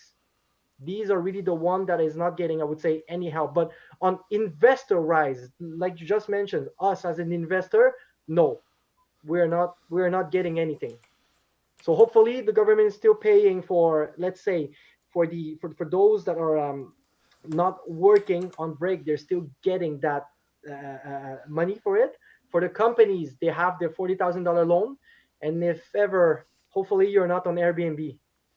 No, I think No, but that's Matthew's a lot more savvy than that.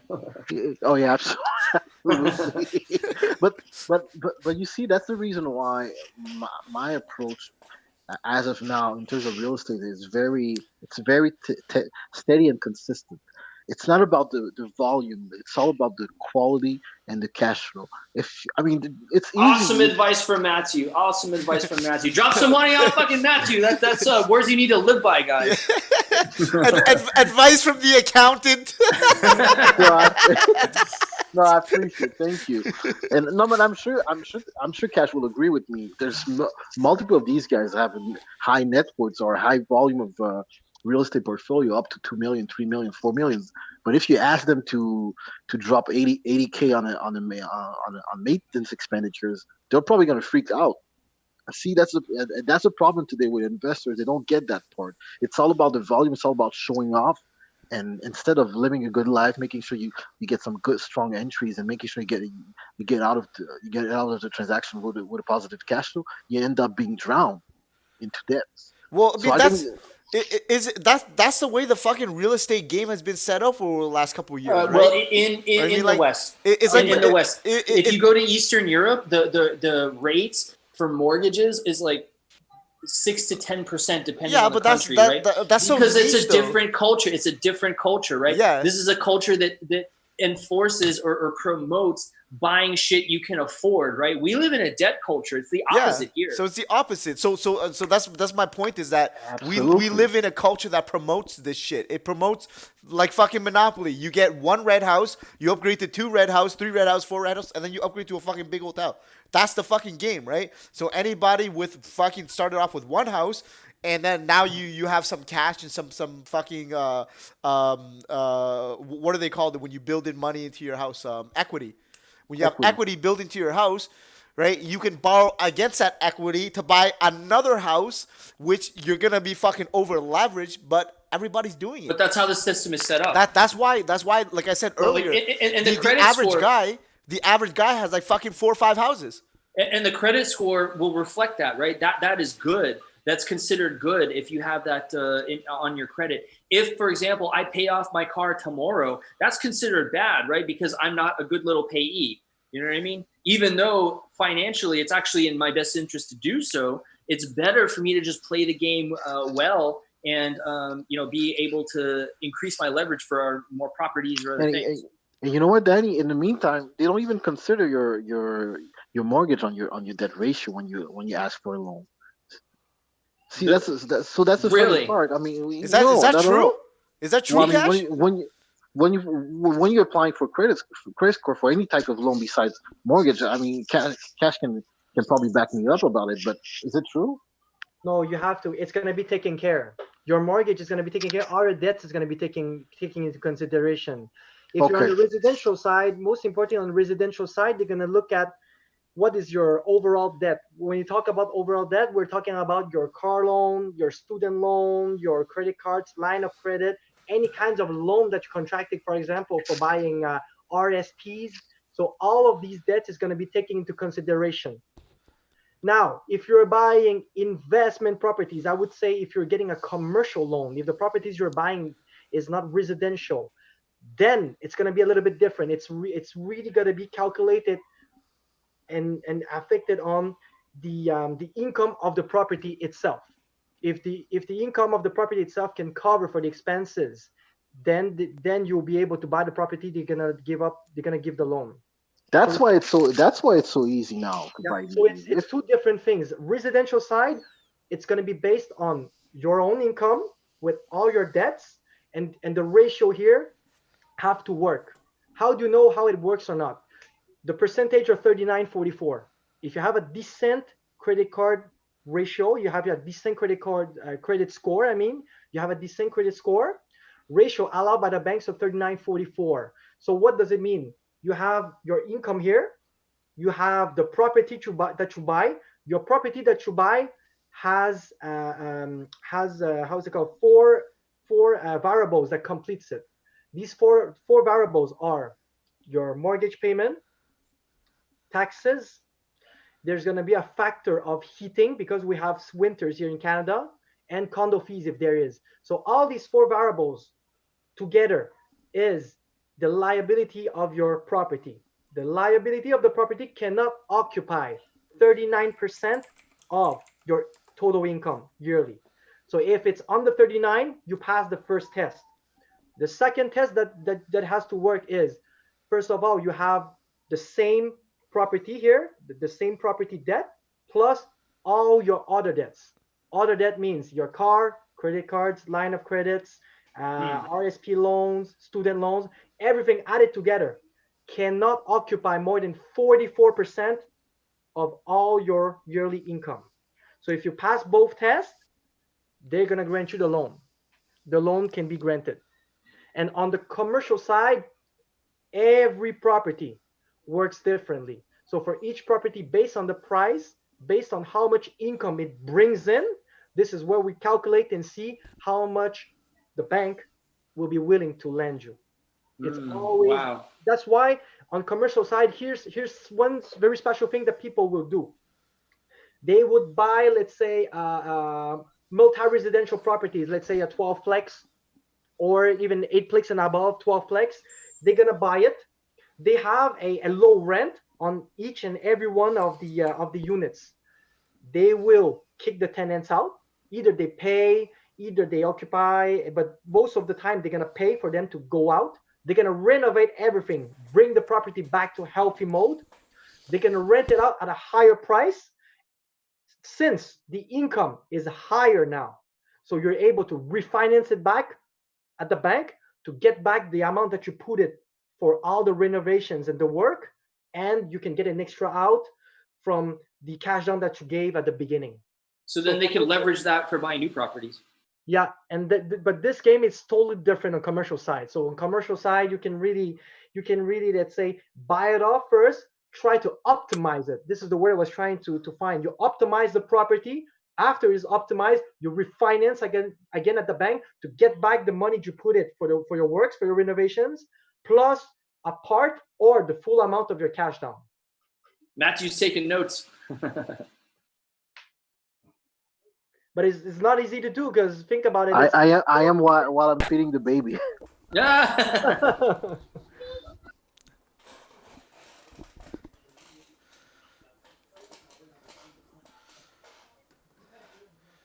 All right. So what's next? Anybody else have a question? I'm gonna get another beer. All right. Fucking cheers.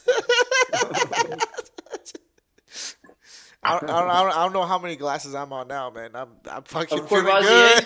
Yeah. You're feeling good. I got the fucking cognac here for Cash, my man. Yeah, straight up. There's no way. I don't see the Asian flush yet, man. You're still good.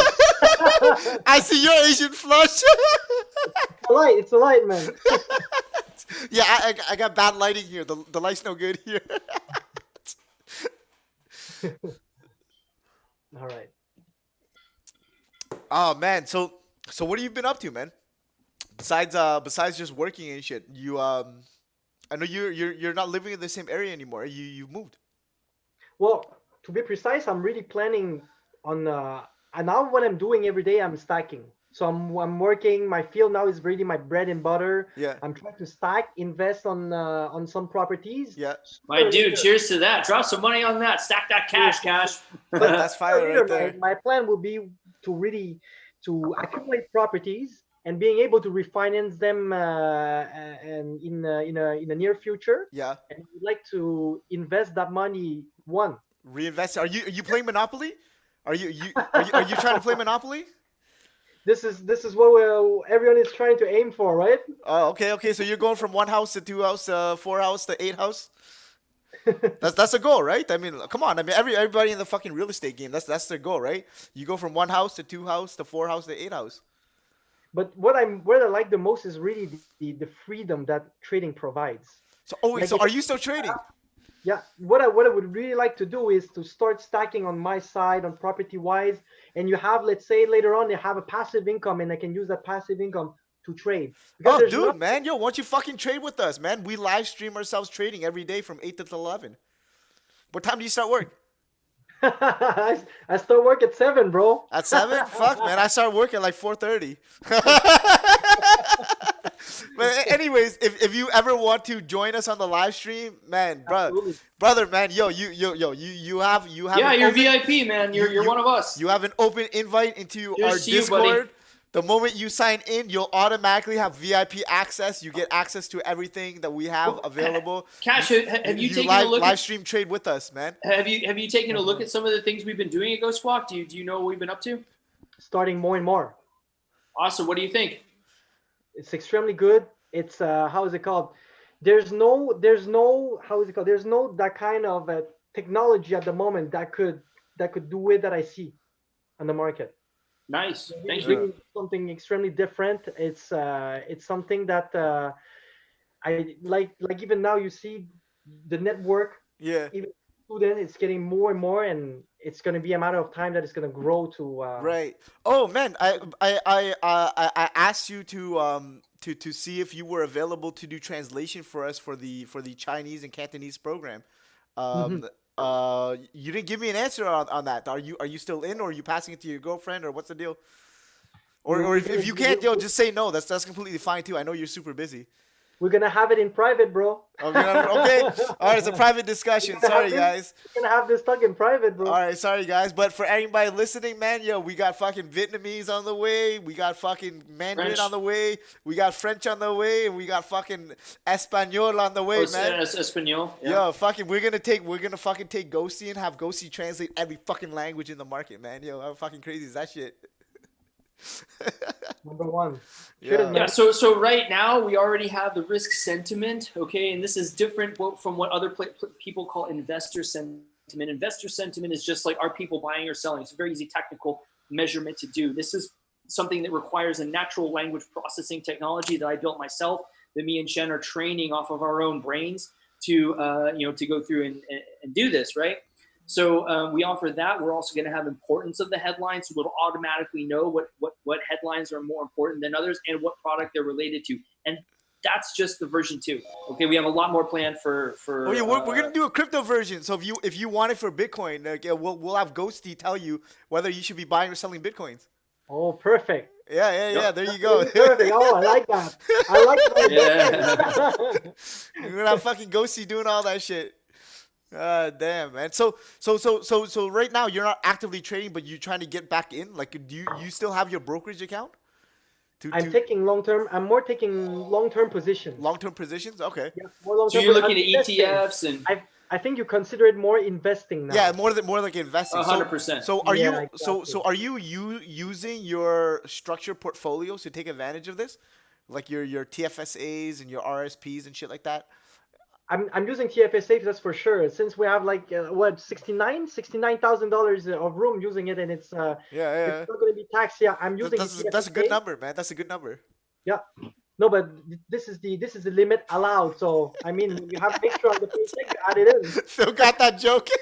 Or no, you refinance and put the money in, bro. Yeah. Yeah, no, man, fuck yeah, you gotta max that shit out, man. Like, if you can, fucking put 69,000 into like one stock, try to like double, triple your money, fucking tax free. Why not? Why not, right? I mean, yeah, we don't have the same thing here in the U.S. Don't you guys have the Roth for? Is it Roth? We do, but you still have to pay taxes on it. Oh, what the fuck is that shit, man? It's deferred, but you have to pay it when you take it out. Ew. Yeah. Ew. Ew. Disgusting. I don't want to hear that shit, man. Get the fuck out of here. I want tax free, baby. Tax free. God damn. So yeah, so right now you're mostly just investing. Is there any particular industry or sector that you're interested in? Like what are you looking at in terms of like industry wise? Like not like particular stocks or anything like that. Maybe this is one thing. This is one good thing to share, and maybe I can hear a little bit more about your insight too about what could be the proper way of doing it. At the moment, I've been just right after the crash, the 2-3 grade crash, the big crash that came from the Dow at 30,000 that came down. So that crash here, I bought gold. I'm holding on. Well, wait, what price? Good man. Good man. What price? What price? I bought gold. What price? What price? 1.8. 1.8. 1.8. In the US, in US. I bought on 1.8 on the CFD. Wait, I can show you that. Gold stocks or Wait, what are you doing? Like are you doing spot CFDs? Are you doing ETFs? Are you doing I'm doing futures? CFD. Oh, you're doing At the moment, CFDs. I'm Okay, doing CFDs. Yeah, Okay. I'm doing CFDs. And what price did you get in at? Because you know the problem with using CFDs as an investment is that you have swap fees that you have to pay every single night. So like every night that you hold the trade, right? You're paying a charge for it to your So, broker. I don't know if you can see, but I'm using the CFD. It's called IG. IG, okay. It's called IG, and I so bought you in got with it Yeah. at 1,300? 1,500. God damn, yo! God damn! Yo, drop some fucking money on that price. Yeah. Holy shit, yo! I bought the 1,520. Well, he had good Whoa! teachers. Shit. He had good teachers. Yo, I see Phil's like, God damn. Yo, that's fucking amazing price, man. Holy shit. My guess is gonna go up. It's gonna go up more, and I'm holding. Yeah, it. inflation of the asset prices for sure. Well, I feel And gold commodities. is gonna be the winner long term, right? I mean, like with all these central bank printing money, like the Federal Reserve, Bank of Canada, European Central Bank, Bank of Japan, everybody around the world is printing money. There's gonna be one winner if you're gonna inflate the value of your currency, right? And that winner is hard asset. So gold should go up, but it's not gonna go up in a fucking rocket like a Bitcoin. Yeah, product, no. right? It's gonna go up and then it's gonna fucking pull back like $300, and then people are gonna be like, "What the fuck is this shit? I don't get it. I don't understand gold." And then it's gonna fucking slowly get back up to new highs, and then fucking drop $300, and then slowly get back up to new highs. So the thing with investing in gold is that it's a very long-term product, so you have to be invested in it. It's just the approach that you take is very different because, like, for example, like you're using CFDs, right? You're probably getting charged a swap fee every single night, so it's not the best product to use for long-term investing. It's a more of CFDs is more of like a short-term move, right?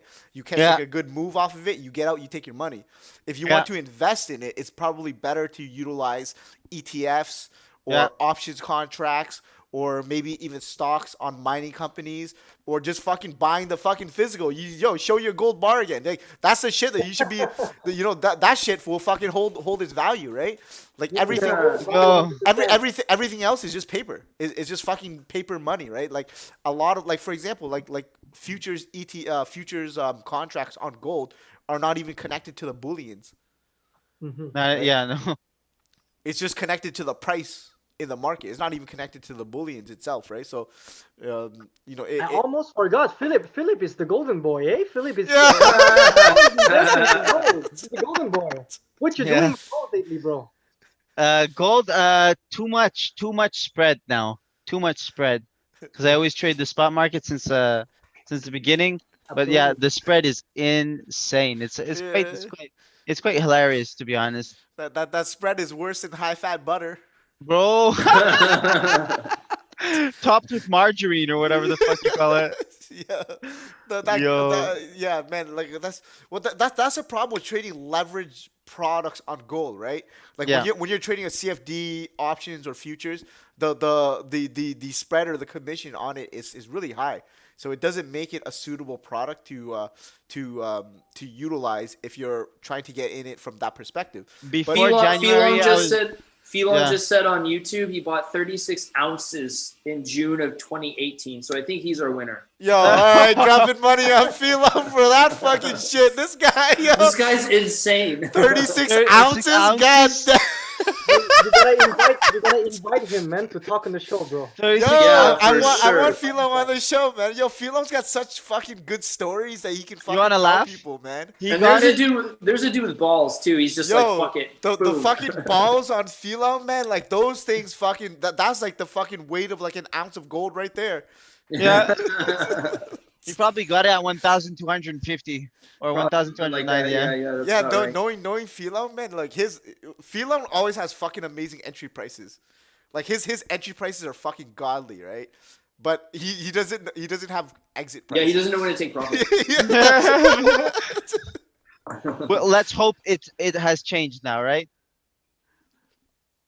Yeah. Taking Correct. profits. Yeah, correct. That I'm citing like one or two examples from that. And Yeah, exactly. Feel long if you're listening. It's just friendly banter. Obviously, like you're my boy, but hopefully he's gotten his risk management. That's cleaned up fucking a little right. bit. Yo, we love you, bitch. I want you on the show. Come on. Stop fucking holding out. Look man. at his chain. Stop Oh fucking my holding out. god! At $20 CAD. That's a bit more than $20 CAD. Oh fuck, that's amazing, man. Yo, I love that chain. Yo. Show it. Yo, Chen, here, put it here, on the here. screen. Look at that. Straight up gold coin, man. Yo, 24 carat. yo, That's straight up insane. gold coin, man. Fucking no frills. Too right many, there. so I made. He had too many, so he's just like, fucking, I'll Made make a a chain out of it. Yeah, he's got too much gold, so he just makes a chain out of it. Yo, this guy, yo, he's fucking crazy. Yo, this guy, I love this guy. Oh man, he's got the fucking best trading stories, man. Like to be a good trader, man, you need fucking balls, like the fucking weight of gold, man. Like you Let's really go. need big ass fucking balls to make money in this shit. But For sure. you also need very good risk management as well to make it. Yeah. Man. Yeah, and good teachers. So feel free if you're listening, sign up to our Discord. Link in the description. You can start there. Yeah. All right, guys. Let's wrap this up. We are running towards like 2 hours now. Do you guys, anybody on the live stream, with us on the Zoom, do any of you guys have any final questions for Kash? Yeah. Yeah. Do you keep your gold in a safe? No, Wale, man. Yo, wear that shit. Yo, floss it. Floss that shit, man. Come on. Well, I'm thinking security reasons. You know how people be All's like, good. All's good with cash. Under the bed, bro. It's his mattress is the gold. He sleeps on oh, it. nice. So we have Gold blanket. Mumu. Any altcoins for short trade recommendations? Any altcoins? Ash, what do you think? Didn't hear. Was it a question? The question was any altcoins you have for short recommendations. Yeah, all of them. I would say all of them. You say All right. I was Bitcoin all the way. So for the house market in Montreal, this is a region specific. Which place is the best place to invest in Montreal as a city? Let's say as a region, like Region. Region. Okay. region. I would say it really depends on. First of all, it would have to be budget wise to see how much a person can. From for? 400,000 to 700,000. 4 to 700,000. Yeah. Bois-Franc is getting a lot of action. Bois-Franc? Next to Saint Laurent is getting a lot of action. Brossard Yeah. is getting a lot of action. Yeah, that's my hood. Yeah. Brossard, yeah. These places are really getting on fire. They're for booming. housing. Yeah. You have, I would say, near Hochelaga, Maisonneuve, you have Frontenac, you have Verdun. These places are good for Plex. Okay. Condos, I mean, you will never be wrong if you go to if you're going to downtown. Downtown. I used to live. Go up, but it's expensive though. To my latter part of my stay in Montreal, I lived in like the last probably 6 to 8 months. I was there in the Montreal area. I was living in Chateauguay. What can you say about Chateauguay? Chateauguay. Chateauguay is how's it called? I think you can. Chateauguay is, I would say, is a place where you can get bigger for lower. Absolutely, Yeah, for sure. And I noticed again, More for less, man. well, I noticed like the thing I like about Chateauguay is that it's like right across the Mercian Bridge to then you're in Montreal proper. It's right by the Indian Reserve, so you could get cheap everything there if you like to gamble, if you like good food. You know, they have the restaurants on the reserve. They have the world-class waiters because they don't pay taxes, right? It's all on the reserve. So you have a bunch of real niceties. Your gas is like 5 cents cheaper. I mean, granted, it's pretty cheap now, but 5 cents cheaper than on in the other cities. And I noticed a lot of growth when I was living there too. So I just wanted to throw that out and see your opinion on it. So here's how I would say. I would say it's very impossible to pinpoint a specific place that it's good because everyone's need is different. Right. So some people, some clients would say, I don't care where I'm living as long as it goes up in value. Some of them has a family. They want specific size and criteria. He wants to be next to, pretty much like you want to be next to the beach, bro. Yeah. So so the criteria are pretty specific.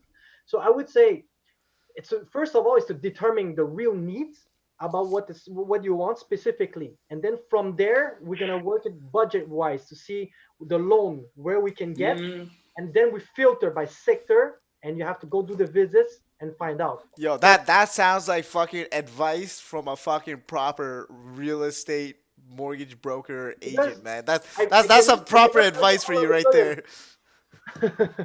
Thank you, Chen. But Nice. because it would be unfair to pinpoint a place, then after the clients, I would say, buys a property on that specific in a sector, but finally it didn't suit his needs. Yeah. You know, I can tell from the way you talk, man. You know, it's always from the client's perspective first, man.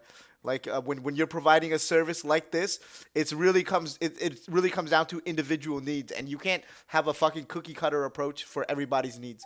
Everybody's unique, everybody's different. So just from hearing you say that, man, I can tell anybody who works with fucking cash money is in good hands, man.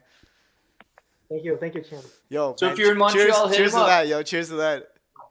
Cheers, guys. Any final questions for Ka-Shing for the guys on the stream? So if there's no more questions, man, we'll leave it at that, bro. Cash, Thanks brother, again, bro. yo, thank you very much for fucking coming on, man. I really appreciate it. You fucking you. had amazing advice for people As for usual, real we're estate. always learning with you, Chen. Thank you, man. No. I'm learning with you. I'm learning with you. You The told me- tables have turned. The Yeah. tables have turned. You've told me some stuff today that I didn't realize was possible, especially here in the real estate market. So thank you very That's much for fucking coming on right. the show. Thank you very much for doing this. I really appreciate it. I have all of your contact information. I'm gonna put your contact information in the Ghost Squawk Business Alliance. So anybody who comes to my website and who wants to get in connection with a mortgage broker who needs connections with real estate, this is the guy to contact, right? You contact Cash Money when you need fucking proper advice. Yes, sir. All right, you. so we'll leave it at that, Thank man. you. We'll Thank drop you, some Keith, cash. everyone. We'll drop some cash on you on the way out. For everybody that joined the session today, thank you very much. Hope Thanks you guys again, bro. enjoyed the show. Thank And you. we'll be back next Sunday with another episode of the Ghost Squawk Yes. Experience. I'll be Cheers. I'll be on it. Cheers, guys. Cheers. Cheers. Salut.